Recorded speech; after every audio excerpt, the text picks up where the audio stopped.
करेगी मैं अभी तक नहीं समझ पाया हूँ, क्योंकि इस टाइप की क्षमता और किसी के पास है नहीं। पहली एक चीज है, और जो दूसरी जो न्यू एनर्जी का बिजनेस उन्होंने आउटलाइन किया, जो आपने सही फरमाया कि बहुत डिटेल में चीजें वो करी है कि 10 gigawatt solar panels, wafers, ingots की कैपेसिटी बनाना, मतलब हमारी तो 1/3 जो देश की कैपेसिटी है वो वहां से आ सकती है। और 30 गीगावाट की उन्होंने बैटरी जो एनर्जी स्टोरेज सॉल्यूशंस की बात की है, उसमें बैटरी केमिकल्स को लेके, बैटरी टेक्नोलॉजी को लेके, सब चीज पे फोकस करने की, ये एक बहुत बड़ी चीज है। और ये सब चीजें ऑल राउंड द कॉर्नर लग रही है। उन्होंने तो मतलब सोलर तो कहा है कि 2024 के एंड तक शुरू कर देंगे और 2025-26 में बाकी चीजें शुरू हो जाएगी। तो अब तो मतलब ये समझिए कि अगले साल जब हम यही डिस्कशन कर रहे होंगे एजीएम के बाद, तब ये इन चीजों का कंट्रीब्यूशन आना शुरू हो जाएगा बिजनेस में। I think it's a very rapid change, और एक बहुत बड़े स्केल का चेंज जो है वो बहुत बहुत इंटरेस्टिंग और एक्साइटिंग लगा। ओके, गौरांग सर, आपके लिए क्या सबसे ज्यादा एक्साइटिंग था? बहुत बहुत धन्यवाद नीरज, इस मंच पर आमंत्रित करने के लिए। सभी को प्रणाम और शुभ संध्या हमारे तरफ से। एक तो जो संकेत साफ साफ आज एजीएम के बाद हमें लग रहा है कि be prepared for a huge disruption. जो भी क्षेत्र में इन्होंने नक्शे कदम रखे हैं और आज जो घोषणाएं की हैं नए कारोबार को लेकर के अपने नक्शे कदम को बढ़ाने के लिए, तो जितनी भी प्रतिस्पर्धा कंपनी है मेरे ख्याल से उनको अपनी रणनीति पर फिर से विचार विमर्श करना होगा। और क्योंकि जैसे जैसे ये कारोबार जमीनी स्तर पर लागू होता जाएगा, मेरे ख्याल से एक बहुत बड़ा डिस्ट्रप्शन आने वाला है। जो मुझे अच्छी चीज लगी वो है फ्रॉम वेस्टलैंड टू ग्रीनलैंड। और भगवान की कृपा से, सूर्यदेव की कृपा से हमारे भारत, देवभूमि भारत में सूर्य से ऊर्जा जो पैदा होती है उसकी जो संख्या थी वो बहुत कम थी कुछ सालों पहले। जो घोषणाएं आज माननीय चेयरमैन साहब ने की हैं, अगर ये परिवर्तन आ जाता है जमीनी स्तर पर, तो जो कमी जब से हमें आजादी मिली है नीरज, आज के तारीख तक अगर आप देखने जाए तो ऊर्जा को लेकर के बहुत ही किल्लत हमारे देश में। और अगर इतनी बड़ी मात्रा में ये कैपेसिटी खड़ी करने की बात कर रहे हैं, और एक बात मैं मानता हूं, जिस प्रकार का cash war chest Reliance industries के पास है, मेरे ख्याल से कोई आपत्तियां या कोई अड़चने आए और वो सामना न कर पाए, ऐसी परिस्थिति तो खड़ी नहीं हुई। इंटरेस्टिंग।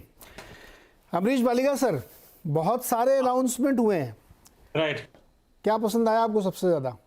नहीं देखिए, नॉर्मली कभी जो कोई कंपनी इतना बड़ा कॉन्ग्लोमरेट हो जाता है ना, उसके बाद हम लोग देखते हैं कि ग्रोथ कांस्टेंट हो जाता है, काफी बोरिंग हो जाता है।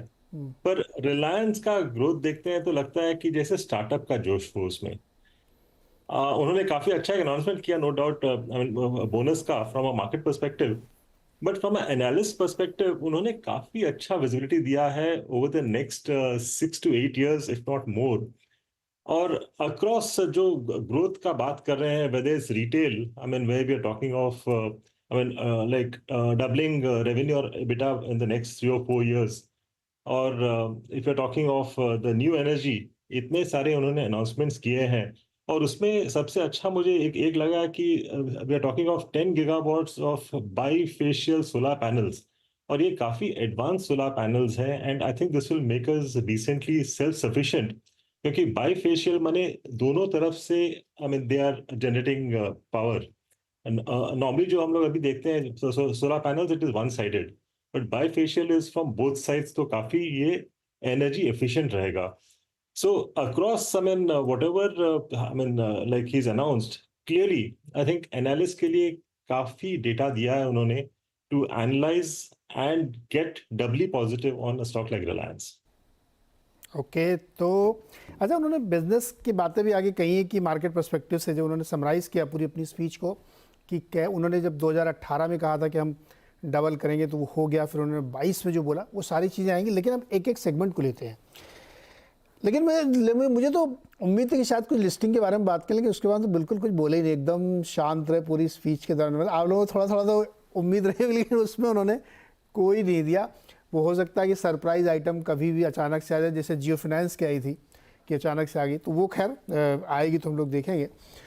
लेकिन अब इस एक एक सेगमेंट को लेते हैं। न्यू एनर्जी का एक सेगमेंट जहाँ पे सुदीप सर दिसंबर तक सोलर पैनल और उसके आने वाले क्वार्टर्स में सेल, सोलर सेल भी ले आएंगे, फिर इंगट भी और उसके बाद वेफर्स भी।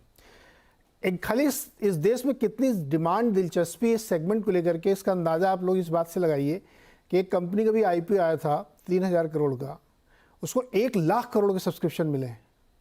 आप सोचिए कि इस सेगमेंट में कितनी डिमांड है और मैसिवली कंपनी आने वाली है और दिसंबर से उनका प्रोडक्शन शुरू होने वाला है।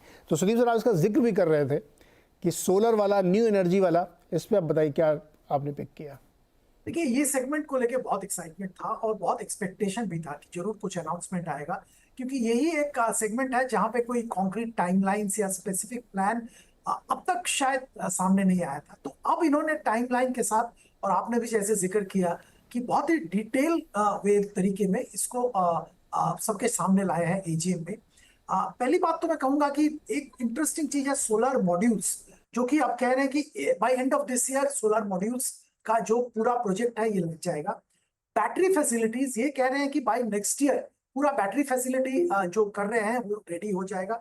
और इलेक्ट्रोलाइजर मैन्युफैक्चरिंग प्लांट 2026 तक इनका रेडी हो जाएगा। तो ये अगर आप पूरा ऊर्जा का जो प्लान, नई ऊर्जा के जो प्लान बता रहे हैं, इसके जरिए एक लेवल पे इसको ले जाना चाहते हैं, जो कि मतलब दुनिया में एक मिसाल हो जाएगा कि एक सिंगल लोकेशन और single company this entire new energy vertical में डिफरेंट सेगमेंट्स में किस तरह से सामने आ रहा है और किस तरह से कामकाज कर रहा है। और जैसे आप कह रहे हैं, इंडिया का जो एनर्जी का रिक्वायरमेंट, उसका एक बहुत बड़ा हिस्सा यहाँ से प्राप्त हो सकता है आने वाले दिनों। मेरे तरफ से मैं तो यही कहना चाहूंगा। और इसमें 2-3 चीज और मैं बताना चाहूंगा। एक तो पहली बात यह है कि अगर इस कंपनी का, न्यू एनर्जी का, अगले साल किसी टाइम पे फंड रेजिंग अलग से इन्होंने किया, तो उसका वैल्यूएशन का अंदाजा लगा सकते हैं looking at some of the listed peers. दूसरी बात है, इस कंपनी का जब सेपरेट लिस्टिंग होगा या डीमर्जर होगा, तब उसका वैल्यूएशन आप सोचिए क्या हो सकता है। तो रिलायंस के अंदर, आज रिलायंस इंडस्ट्रीज के अंदर, अपार्ट फ्रॉम ट्रेडिशनल एनर्जी, 3 बहुत बड़े कंपनीज, ग्लोबल साइज के कंपनीज आ गए हैं। एक रिटेल, दूसरा जियो प्लेटफॉर्म और तीसरा न्यू एनर्जी। या बिल्कुल इंटरेस्टिंग। और उन्होंने बताया भी कि तीनों बिजनेस लगभग 100 बिलियन डॉलर्स के हो चुके, और इसलिए हम लोग सोच रहे थे कि लिस्टिंग के कुछ आए तो और ज़्यादा मार्केट खुश हो, लेकिन खैर वो जब आएगा तब देखेंगे। गौरांग सर, ये इस बारे में आपने थोड़ा सा जिक्र किया, जो ग्रीन लैंड बनाने की बात है, वेस्ट लैंड को उसमें कन्वर्ट करेंगे, बहुत सारी चीज़ें। पीवी सोलर वाला जो बिजनेस है पूरा, जो गीगा फैक्ट्रीज लग रही हैं, उनका एक कहना ये था कि 40 साल में O2C का बिजनेस जितना बड़ा हमने खड़ा किया है, 5-7 साल में न्यू बिजनेस उतना ही बड़ा हो जाएगा। ये बहुत ही बड़ा स्टेटमेंट है मार्केट के लिहाज से। प्रकाश जी, गौरांग सर, बहुत बड़ा स्टेटमेंट है नीरज, और मेरे ख्याल से उसके साथ साथ उतनी ही बड़ी इनकी कमिटमेंट है और फोकस है। और जरूरी चीज ये मैंने आज देखी है कि जैसे जैसे हमारी देवभूमि भारत आगे बढ़ रही है, उसके नक्शे कदम पर रिलायंस भी चलने का प्रयास कर रही है, क्योंकि अगर देश बढ़ेगा तो हम और आप आगे बढ़ेंगे, कंपनियों का विस्तार आगे बढ़ेगा और उससे उन्नति प्राप्त होगी। और ऐसी जगहों पर मेरे ख्याल से आज चेयरमैन साहब ने बातें की हैं जो हमारे देश के लिए बहुत ही अनिवार्य और आवश्यक है। अब वही मैं बता रहा था मेरी पहले टिप्पणी में कि इतने साल हो चुके हमें आजादी मिले, फिर लेकिन आज के तारीख में भी जब मैं भारत भ्रमण करता हूं तो कुछ जगह ऐसी होती है जहां पर बिजली सिर्फ मुंह दिखाने के लिए आती है कुछ घंटों के लिए और फिर चली जाती है। और उस परिस्थिति में अगर आप किसानों की मदद करते हैं, जैसे उन्होंने बताया, एक बहुत ही बड़ा ट्रांसफॉर्मेशन आप अन्नदाता से करने जा रहे हो, तो अगर ग्रामीण और मध्यम ग्रामीण भाग का विकास नहीं होगा नीरज भाई, जहां पर ज्यादा आबादी की जनसंख्या रहती है और जो ज्यादातर कृषि क्षेत्र से जुड़ी हुई, तो अगर आप उनकी उन्नति का विचार नहीं करेंगे, उनके बारे में नहीं सोचेंगे और उनको आगे लेकर के नहीं आएंगे, तब तक मेरे ख्याल से वो सबका साथ सबका विकास की बात जो माननीय प्रधानमंत्री जी ने की है, कहीं ना कहीं कुछ अड़चने आ सकती हैं। और ये transformation of waste land to green land मेरे ख्याल से एक, एंड इंक्लूडिंग बायोफ्यूल्स, वहां पर भी इन्होंने टिप्पणी की है कि वहां पर भी वो अपना कामकाज बढ़ाएंगे आगे और जो भी निवेश करना है करेंगे। तो एक बहुत बड़ी विचारधारा के साथ ये आगे बढ़े हैं।